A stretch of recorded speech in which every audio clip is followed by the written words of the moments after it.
Shalom, this is Avraham. We're here in Tel Hebron, at the kever of Yishai and Ruth, the father of King David and the great-grandmother of King David. And, you know, it's a dark, hot, clear, dusty day on top of Hebron. It's an amazing place. The whole place is amazing, really. It's so laden with history. So many layers of generations have been here and part of this place.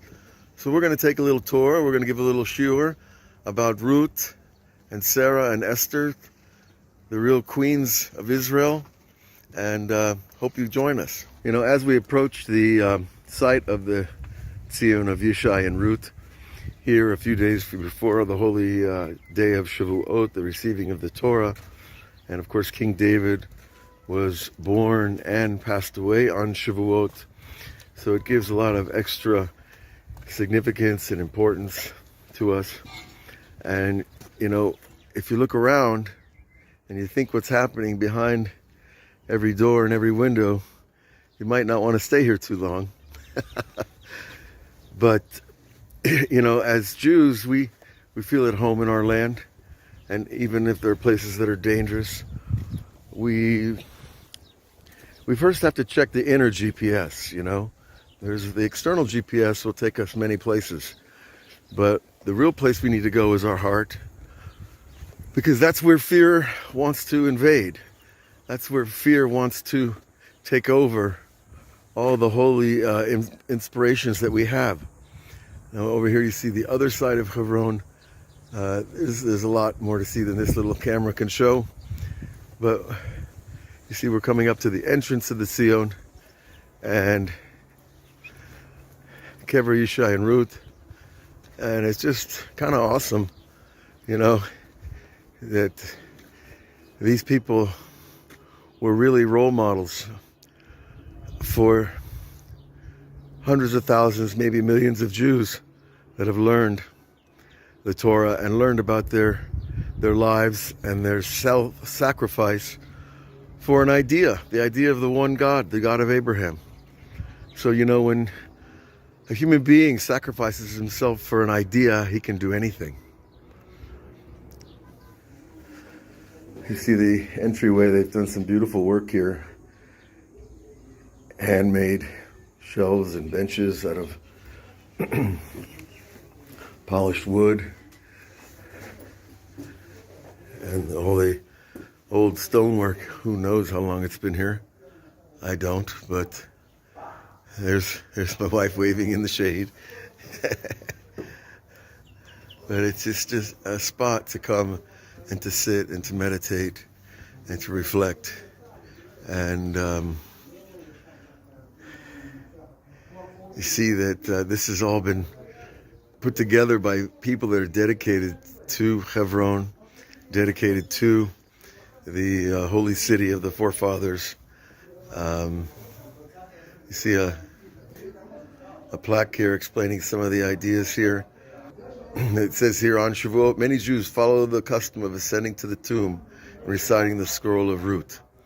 So the scroll of Ruth, of course, is one of the 24 books of the Bible. And in it, we find the real journey of a convert as she made her way from being a princess in Moab to a stranger in a land and being adopted into the culture of Beit Lechem, marrying into a family, and beginning a history that would end with Ruth as one of the seers of her generation. She was known for her divine inspiration, her Ruach HaKodesh. She was a very old woman. She lived a long time, and she gave advices to a lot of people that would come to her for her insight and her wisdom. And it teaches all of us that anything is possible when we follow Hashem and we follow our heart and we keep the Torah best we can. And you see a beautiful rose garden here. So we have to always remember that we don't know how much we can do here in the world and how much Hashem can help us to achieve what He knows that we can. So here we're entering the actual Zion, and it's all been, here's a scroll of Ruth that's just been written for the holiday. And you see the beautiful work they're doing out of, I think this might be one of the artists. Take a look. Beautiful. Not maybe. This is a brand new Aron HaKodesh dedicated to the kever of Ruth and Yishai. And here's the artist and his friends, and they deserve a lot of credit and a lot of joy in their hearts. When I look inside, all the work that he's done here. What's your name? Gadi. Gadi. Gadi is obviously an artist, a craftsman. You see what he's working with glass, with real sheaves of wheat, and Pesukim from the Megillah, and a new Sefer Torah. And this is how Am Yisrael lives, by rebuilding the holy places. And that gives us a focus, a central point, an inspiration. And you'll see the generations, they come along on their own, and they get excited by the work that the others have done. So God, you should be blessed, your children, your grandchildren, with seeing the continued success of this work.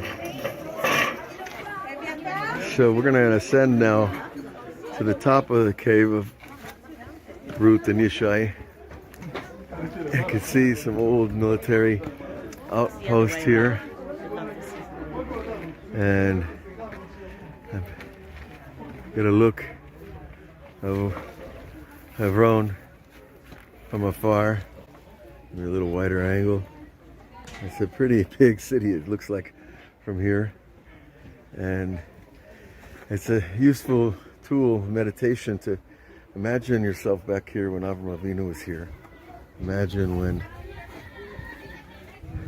this was a Jewish city. It's quite an amazing idea.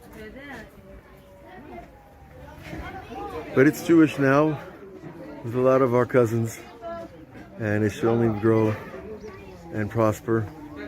I find the Jews in Hebron are very idealistic, very dedicated, and people to be proud of.